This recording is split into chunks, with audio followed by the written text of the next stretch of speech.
This is one of the most photographed faces in American history, not one of the most photographed black men, one of the most photographed people, period. More than Abraham Lincoln, more than any other American of the 1800s.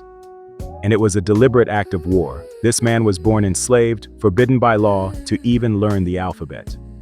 And he decided the world was going to look him in the eye and see a man, not property.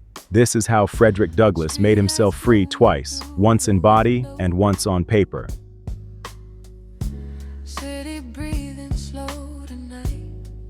This is Cipher with Malik. Last episode, David Walker lit the match. Today, the man who turned the written word into the single most powerful weapon the movement ever had, because he had lived the thing the slaveholders most wanted to hide. He had been on the inside, and he could write. He was born Frederick Augustus Washington Bailey around February 1818 on the eastern shore of Maryland.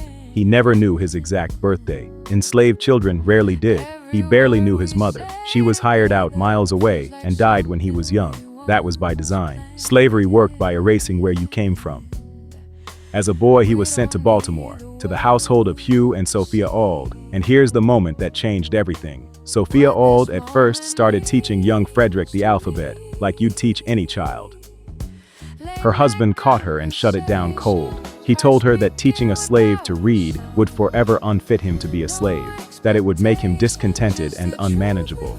Frederick was standing right there, and he later wrote that in that moment, he understood. This was the secret. Literacy was the road from slavery to freedom. So he made reading his mission. He traded bread to poor white boys in the street for reading lessons. He copied letters off shipyard timbers. He read every scrap of newspaper he could find. He was, in his own words, stealing knowledge, because the law said his own mind didn't belong to him.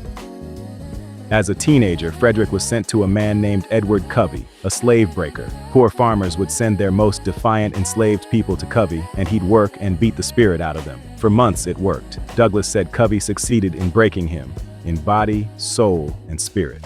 He stopped reading. He went numb. Then one day, in 1834, 16 years old, something broke the other way. Covey came at him, and Frederick fought back. Not a speech, a 2-hour physical fight. And Covey, the man who beat people for a living, never managed to whip Frederick Douglass again. Douglass called it the turning point of his life. He said that after that fight, slavery could hold his body, but it would never again touch the freedom in his mind. He was still legally a slave, but on the inside, that day, he had already escaped. On September 3, 1838, he made his move. Borrowing identification papers from a free black sailor and dressing the part, Frederick boarded a northbound train out of Baltimore. If a single conductor looked too closely at that paper, it was over. In under 24 hours, he reached New York City. A free man. He sent for the woman he loved, Anna Murray, a free black woman in Baltimore who had helped fund the escape. They married, moved to New Bedford, Massachusetts, and he took a new last name to throw off slave catchers, Douglass.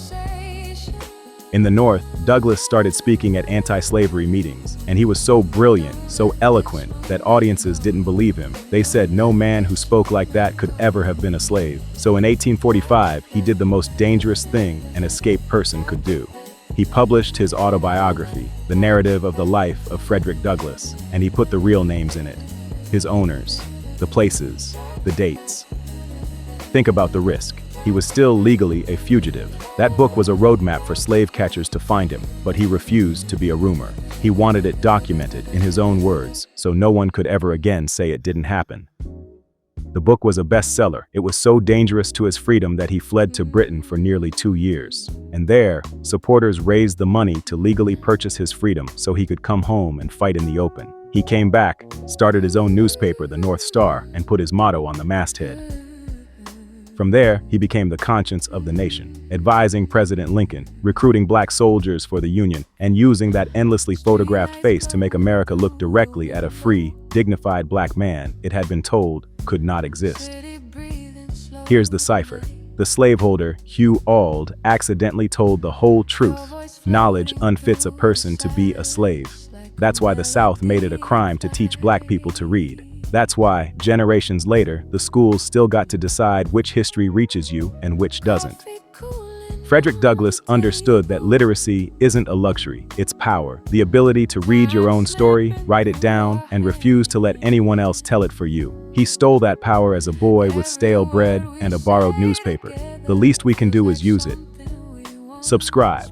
We're decoding this entire crusade, one name at a time. Next episode, the man who kept secret records of more than 800 escapes, records so detailed they reunited families slavery had ripped apart for decades, and the woman who walked into the South again and again to bring her people out. Comment knowledge is power if Douglass moved you.